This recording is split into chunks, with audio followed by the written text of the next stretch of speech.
Good morning, pregame crew. This is Chart Gal Lori. It is 8:22 a.m. Eastern, 6:22 a.m. Mountain Time. Good morning, audio visual check, please. Hi, Topher, Roger, Joe, Greg, Mike, Dino, Pavel, Matthew, Cambridge, Matt, and Matthew. I've already said your name, I think. And Lisa, good morning. How are ya? We got CPI numbers in 7 minutes, so check your orders if you're trading futures and make sure you are where you want to be before this happens. Hey Chuck, thank you so much. I can get my day started. Hope you're well. Got lots of requests this morning. Amazon, I know, right, Mike? Amazon, that was dreamy news. This girl has been dreaming about that stock split for a while.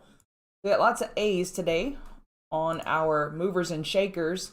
So I have Amazon on the list today. I think it's a back burner buy, meaning that we can wait for the first 5 minutes getting oversold in pre-market. I don't like that, so we may have to wait for first 15-minute oversold. So I would look for it for back burners, or ninjas could trade it in tightening ranges.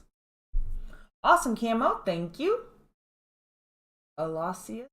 I don't know how to say your name, but it looks beautiful. Hi, Helena. Tammy. Good morning, John.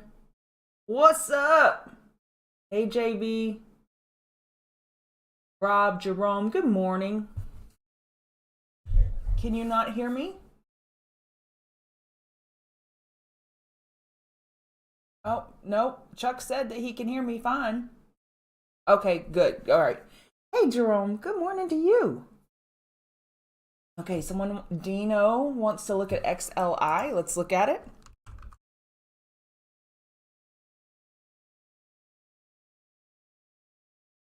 This isn't bad. I'm trying to make sure that I don't have a bias because I think that DIA has a falling wedge. I'm going to cut through that candle. No, it doesn't. I'm forcing it. Daily has plenty of room for high or low. We need to get over Tuesday's high in order to confirm that that daily high or low is set. And that clear key resistance, 99.71, we double topped there yesterday within 10 cents. We need to get over this level. And your support from yesterday, 98.41, then down at 97.01. Again, we want to get over yesterday's high. So yesterday was an inside bar. So we're going into today with an inside bar, and we really want to see that break bull. CPI numbers in 5 minutes. Where would you short AC? It's getting close. So I have American Airlines on my short list today on movers and shakers. I think a top fish is possible. So it may be possible here. Let me study it for a second. Weekly, lower low, lower low. I would be real careful of a potential megaphone, meaning, I'm forcing that as well. This downtrend line this line isn't forced though. So we are at a key support on this trend line on the weekly, but let me take all that off.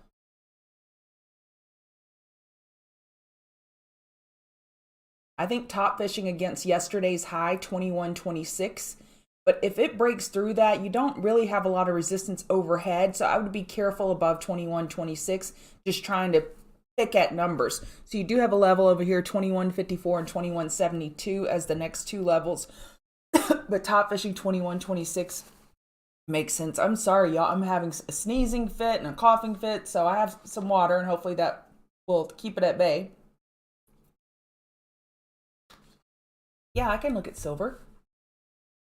Sure can. Good morning. Oh, perfect, John. Hey, Sven. Yeah, hit that like button, why don't you? Hey, Robert, Rob, Maddie, John, Nate, Trey, good morning. Adam, Squirrel. Okay, I'm just going back up. Oh, silver.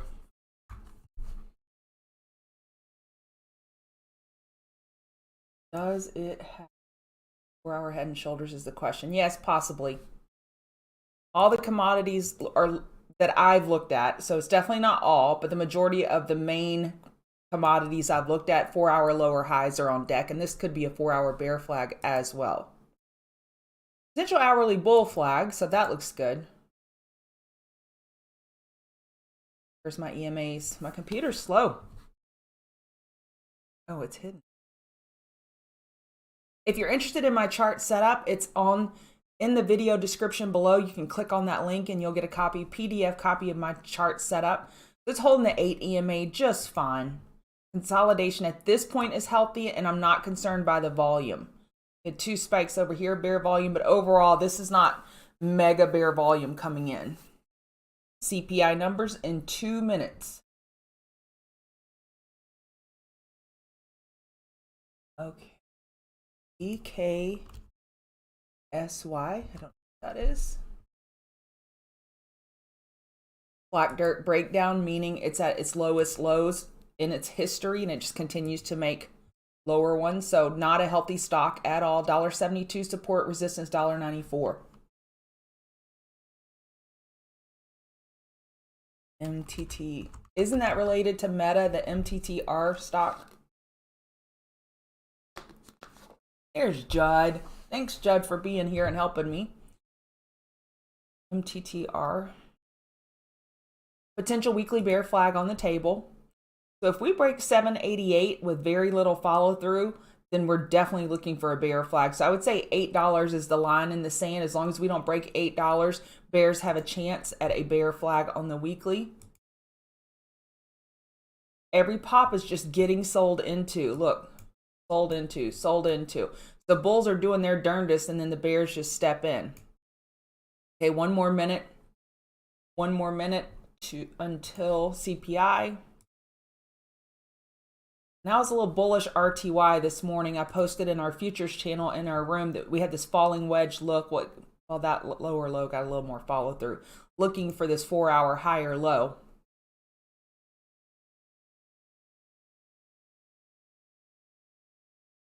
Okay, 1 minute.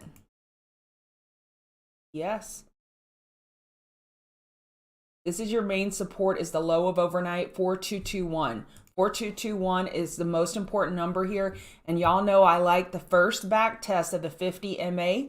I like it as a buying point when you're making this bull push. I'm reading a lot of bear noise this morning, but okay, we got a little bullish push there.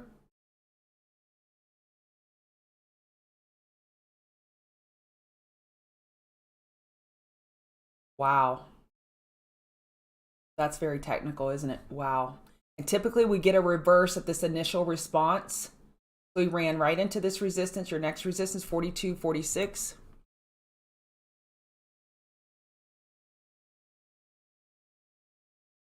$42.46, and then up at $42.50. Key support 4221.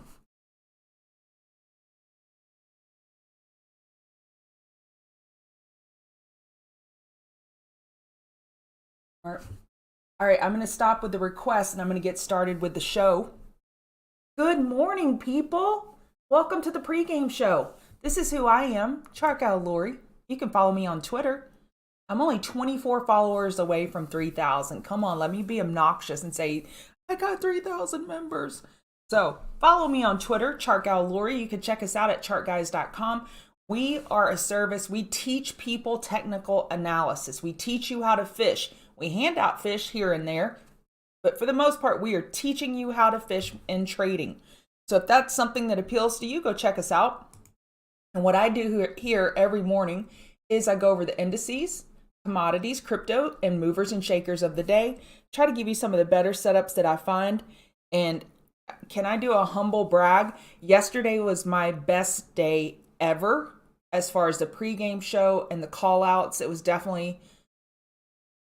It will definitely set records. Let's just say that. So I woke up this morning very relaxed. I am just going to chill because I know what follows those ego boosting moments. If you allow them to say, oh my gosh, I was so on point yesterday, then you size up and then you start doing things that are reckless.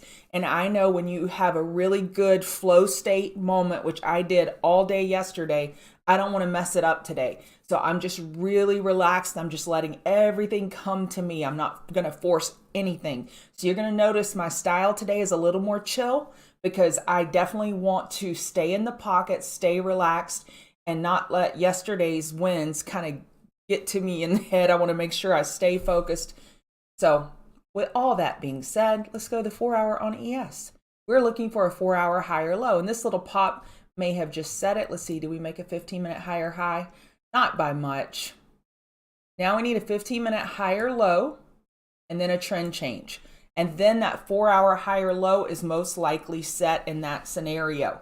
So 4-hour higher lows, you're going to get sick of hearing me say that. And if you're not a TCG member, that's how we describe price action: higher lows, lower highs. So right now we're looking for a higher low. That's bullish to me. Overall, bears have complete control of this chart, period. Absolutely, they have complete control. But when we have this much room for a 4-hour higher low, it makes me a little more optimistic. And typically I tell y'all, let's look at Bitcoin and see if it can give us any clues. In this scenario, I don't think that Bitcoin can help us. Bitcoin gave back all of its gains overnight, almost all of it. It really pulled back hard, but they had news associated with that, with Biden and some regulations yesterday. So I think it's a little bit different, and I'm just going to bifurcate the two and just say, okay, I'm going to let that stand on its own. They're mutually exclusive, and I'm just going to deal with what I see in front of me with the indices. So if I were using Bitcoin, I would be looking definitely bearish today, but I just don't think that those are apples to apples comparison right now. So we're getting a little lower wick on this 4-hour candle. So if you're interested in my chart setup, you can click the link below in the video description. We had those CPI numbers and jobless claims.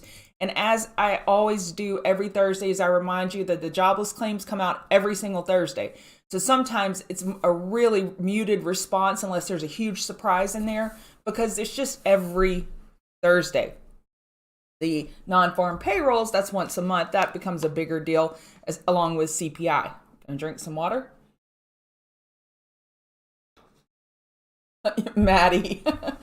Yes, I posted an alert yesterday. So here's my alerts. Here's the hut alert that went off yesterday. 5-minute oversold. I actually created this alert here yesterday when someone asked me about it.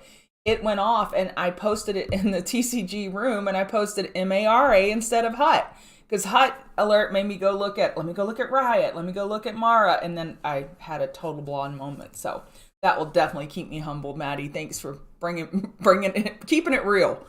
Okay, so ES enough room for a 4-hour higher low. Hourly oversold could potentially mark that daily higher low.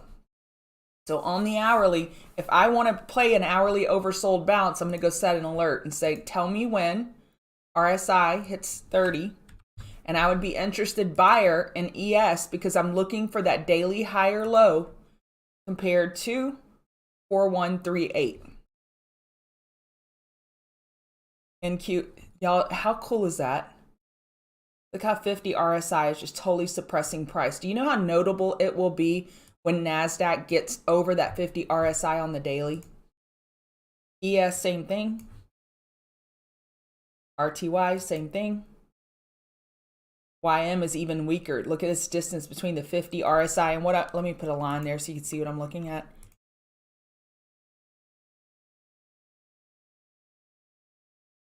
So you'll hear me say a lot, RSI 50. I use that as support and resistance, or I should say an additional support and resistance visually. It just kind of helps me see where this chart is. RSI stands for Relative Strength Index. If it's above 50, it's relatively strong. If it's below 50, it's relatively weak.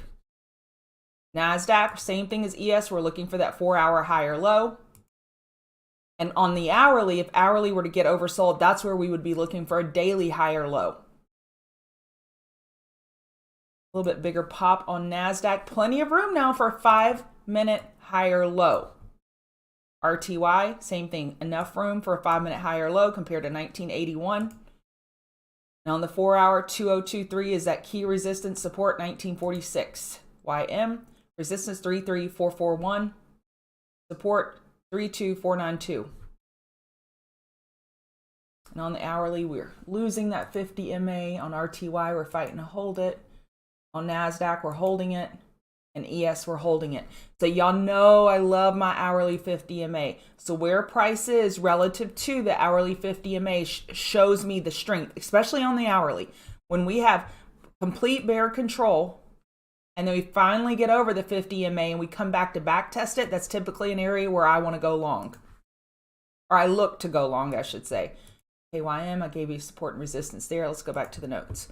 Okay, that YMDIA weekly falling wedge is still on the table as a potential scenario. So there it is. There's the Dow weekly. So this falling wedge, whomever asked me, was it Cambridge Motors, or I can't remember who asked me about XLI, but that was the reason I was looking for a potential falling wedge, because it had that psychology of that pattern there. And I know the Dow, which is closely associated with industrials, has that pattern. So we're now holding this bottom trend line on this falling wedge. So what DIA has to do is close above this line on this weekly candle. See, it's a W here. This is a weekly candle, and that closes Friday end of day. So I need this to stay above this trend line today and tomorrow, and close above it, and green preferably. And that would be a big win for the DIA bulls. And what we talked about this yesterday, this was the exact chart I showed you. I showed you that Dow potential falling wedge, and I showed you this bottom trend line on XLF, and I said they have 3 days to get their business done. Well, they're doing the work, and we were bullish yesterday on XLF, and man, was that a great day. So I'm looking for some XLF continuation today, because look at all this room we have for an hourly high or low. Plenty of room. Okay, and here's the flip side. We could also stay inside today. Let's look at yesterday's range.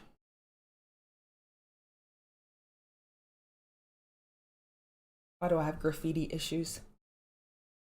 So we didn't have a huge range yesterday. 3670 support, 3728 resistance, and look where we double topped. Now, if you want to trade one ticker and say, I want a ticker that respects levels and technicals, XLF does it more than any other ticker I follow.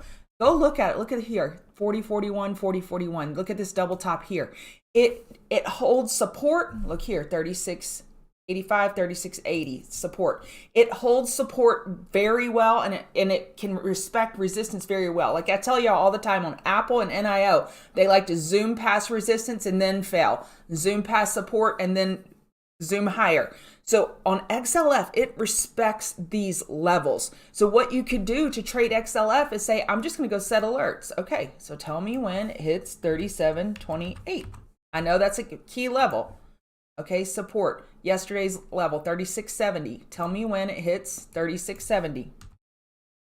And that you could play XLF using FAS and FAZ, the 3 times leverage ETFs if you're a ninja, and you could really make a great living just waiting for these alerts to go off and go long at support and short resistance, and then stop out if you're wrong.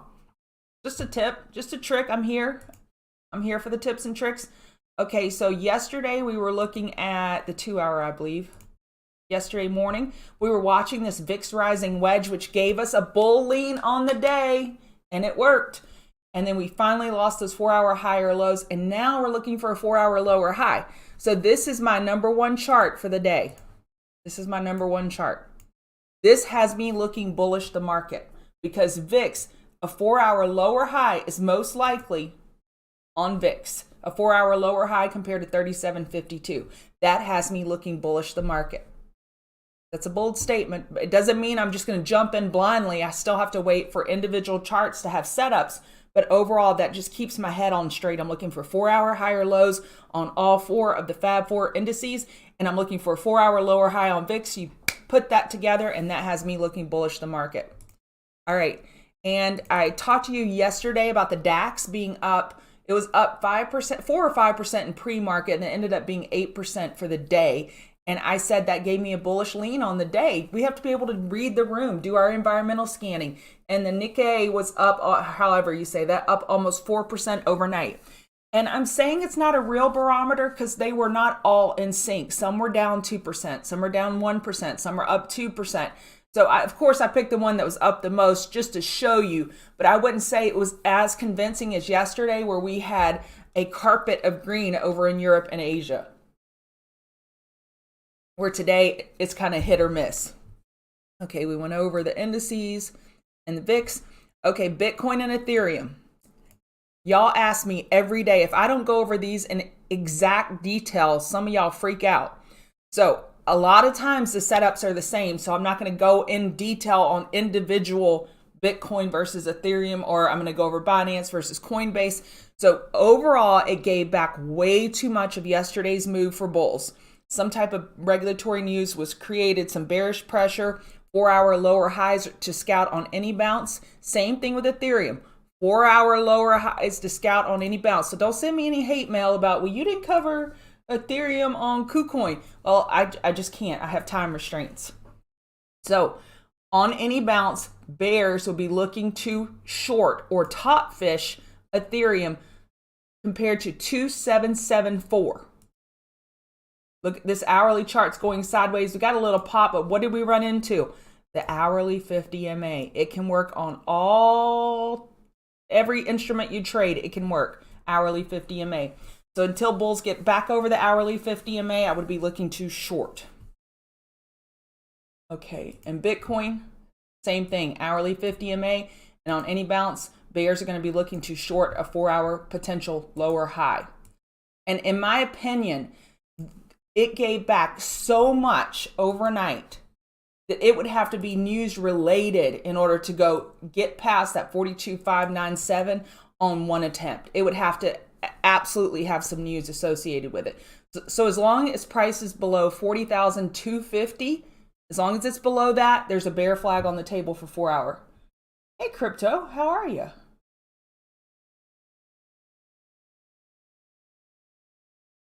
Thank you, Ricky. I appreciate that. Yeah, hit the like button. I have to write reminders for myself to ask y'all to do that, and it's kind of a pain. I annoy myself by saying it, so I hope I don't annoy you too much, but it really helps. YouTube is not always friendly with the algos and the way that they promote or show your videos. So if you hit the like button, it helps me. All right, gold. So gold, same setup. Whomever asked about silver earlier, gold, most of the metals have this setup where it has a potential 4-hour head and shoulders. But even if you don't subscribe to the 4-hour head and shoulders pattern being on the table, you will subscribe to a 4-hour lower high being the most likely scenario as a result of this consolidation. Any bounce, we're looking for 4-hour lower highs. And gold bulls want to see it over 2014, because that then negates a bear flag and gives enough room for a higher low pullback. A lot of us in the room yesterday traded this bounce. I love the pit close trade. So where was the pit close?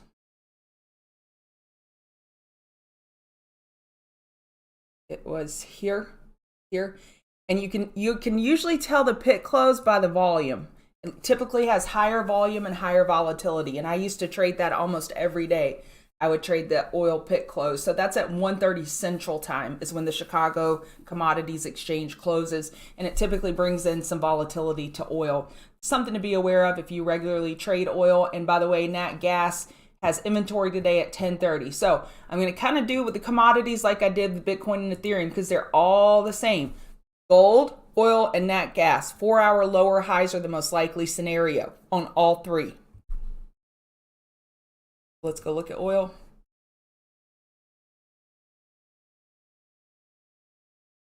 So oil is the same thing. We're at the 0.382. Bulls are going to want to see it hit 116.50 in order to make room for a higher low on any pullback.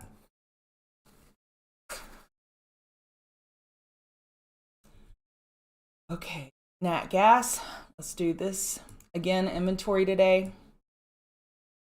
This is super weak. Man, this is a weak chart. This is definitely the weakest of the three we just looked at. You have support at 451, 449, and 449 double bottom, and then resistance at 465. So the Iranian minister or he came out and said something about oil yesterday, and it really dropped the commodity space here. He said something about it here, and then this is what happened. So all of our big commodities are looking for lower highs on the 4-hour time frame. All right, Queen of the Mountain setups. Let me drink a little more water. Sorry, I've got a scratchy throat today. Aluminum was up 6% overnight. I can't stand that word. Don't you want to just say aluminum? Up 6% overnight. Could scout an hourly higher low on this name. So AA is getting a pop, and this is not Alcoholics Anonymous. This is Alcoa. AA got a 4% bounce right now, and aluminum was up almost 6%. So AA and aluminum, they correlate very strongly, kind of like FCX and copper. So this name, we're fighting with the hourly 50 MA right now, but on a pullback, I like a buy relative to $78. I doubt we pull back that much, but I like a pullback buy. So you just get whatever your fishing pole is. So if your fishing pole is the stair step approach, if your fishing pole is equilibriums, inside bars, breaks, whatever it may be, you can just put your fishing pole over in this area for a potential long. All right. AAL, and I was laughing at myself this morning. I'm like, am I going to get all A's for my Queen of the Mountain setups? All right, this was a fun one yesterday. So I posted in the room as soon as oil started falling to watch for a laggard play.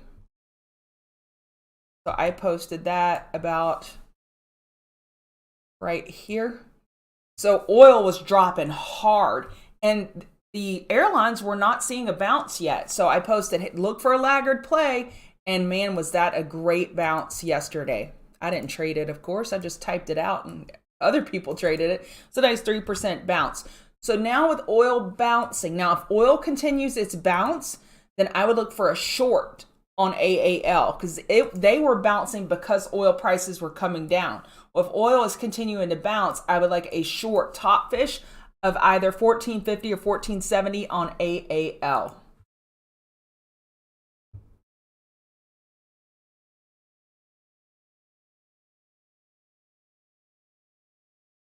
Apple, let me go back to my notes. Apple, aggressive bulls will be scouting an hourly higher low, potentially wait for 15-minute oversold. So in my opinion, we have enough room now for hourly higher low. And I'd love to see it hold 159.41, yesterday's low. If we break 159.41, I would then be more cautious of a dip buy on Apple. Let me say that again. If we break the low of yesterday, 159.41, I would be more cautious of trying to dip buy Apple. This is what Apple is known for. Look at this. 162.88 was Tuesday's high. We broke it by 53 cents and then it came down. So Apple is infamous for this. Go break a resistance by 50 cents, break a support by 50 cents, and then reverse. So just be careful with it. But if we could hold yesterday's low at 159.41, I like a potential dip buy. And 5-minute oversold already hit in after hours. So I would be waiting for 15-minute oversold, looking for that higher low compared to yesterday's low. Amazon, this is the news of my dreams. I have been waiting for this forever. A 20-to-1 split and a $10 billion buyback. That makes it in the top 5 companies of buybacks this year. Cisco was the biggest at 15 million. And I believe Exxon had 10 billion. AMD had 8 billion.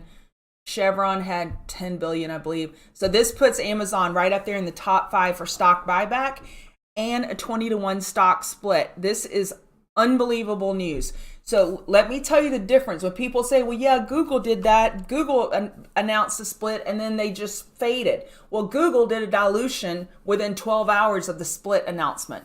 And it's an undisclosed amount. So you can't trust Google because they got an offering on the table and dilution. However, Amazon has not announced that, knock on wood, yet. But I will be looking for some serious back burner trades. I think I was looking at 5-minute earlier and it was already hitting it. Yeah, it already hit 5-minute. So that trade's off the table. But man, if it could hit a 15-minute oversold, that would be lovely. So 2871 is your 2871 is your 0.618 retracement.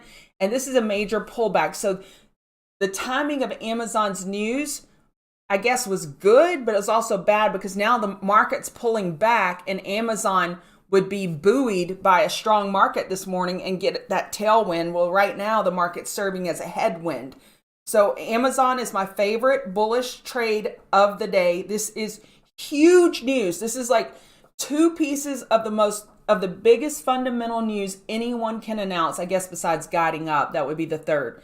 Increasing guidance unexpectedly, like not associated with earnings, but just out of the blue, we're just going to raise guidance. That is super bullish. Buyback, super bullish.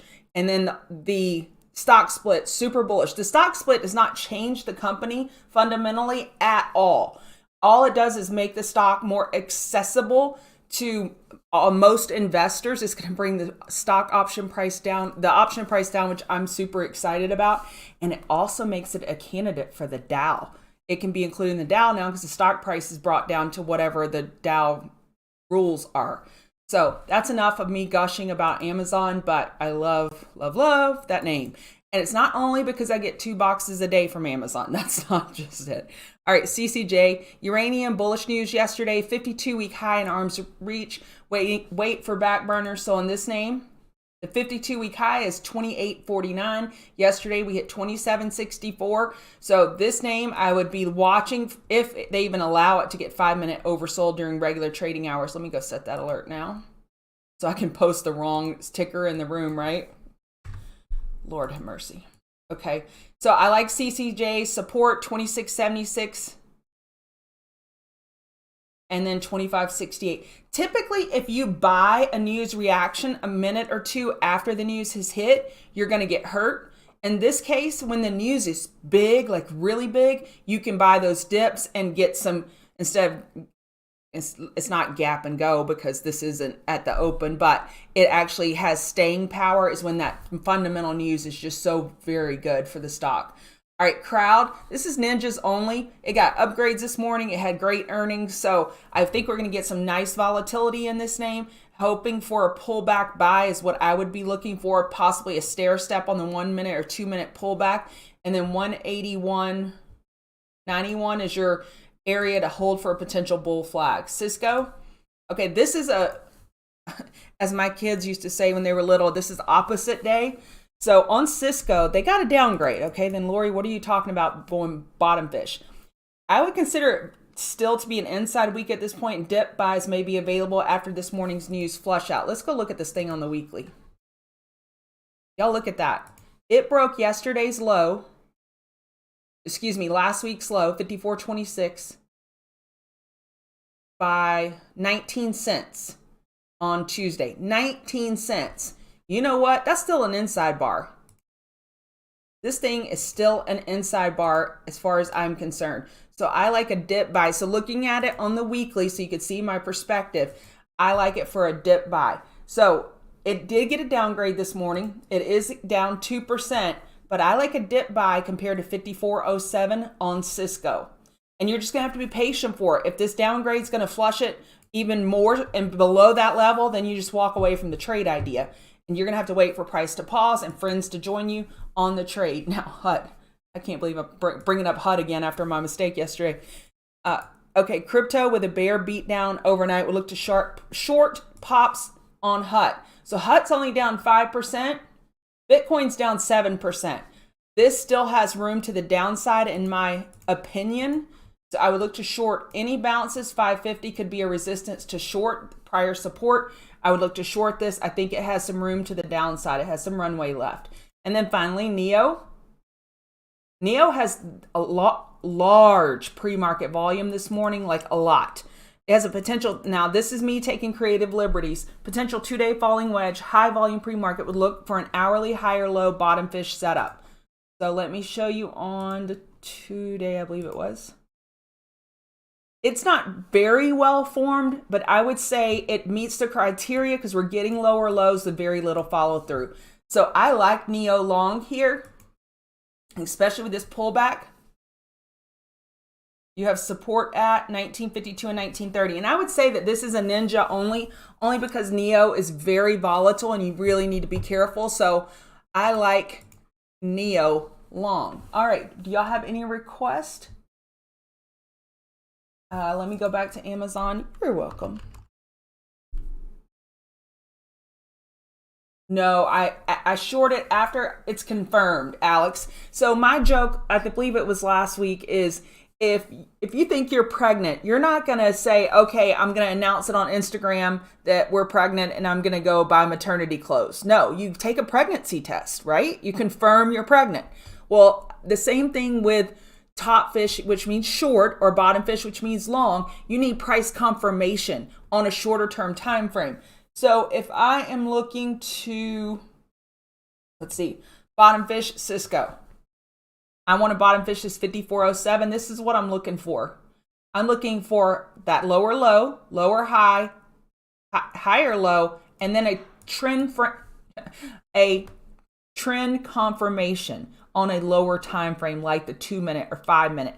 And I want the bear volume to slow down. So I'm looking for confirmation in the volume and in price. I want friends with me on the trade, and I need to know that I'm pregnant, i.e. I need to know that it's actually changing the trend on a lower time frame. I'm looking for that confirmation. Great question. Oh, thanks, Jeremy. It was listed in Hong Kong Neo. Okay, that's why. XBI for Wave. He gets what he wants. XBI. Haven't looked at this name. 81.71. Okay, we got a great double bottom right now on the weekly of 81.71, 81.94. That was a great dip buy opportunity. I'm sure our room got it. On the daily, we've bounced to the 70. We've bounced about 70% from that low. I would be looking a little short here. It has runway left on the daily. Of course, it's not extended. We're below the 50 RSI. We're approaching the 21 EMA on the daily, and we bounced about 70%. Typically, this is where you're going to look to top fish. It has enough room for hourly high or low. You're going to want to see it hold yesterday's low of 85.76 as a level. It's outperforming the market at this point because it had a green day the other day when the market was super red. So I would make a statement like this, Wave. As long as the hourly EMAs are holding, I would stay long. If the hourly EMAs are lost, then I would start looking short for that daily lower high top fish. Natina says, I'm going to start using that to keep myself in check. She's going to say to herself, or he's going to say to himself, I want to make sure I'm pregnant before I take the trade. All right. I'm going to go listen to Denzi. She's going live in our room. We have 3 live shows a day. We go over all of your requests at that time. If you're a member, if you're not a member, why not? Hit that like button before you exit. And you can follow me on Twitter, ChartGalLori. All right, y'all, use stop losses.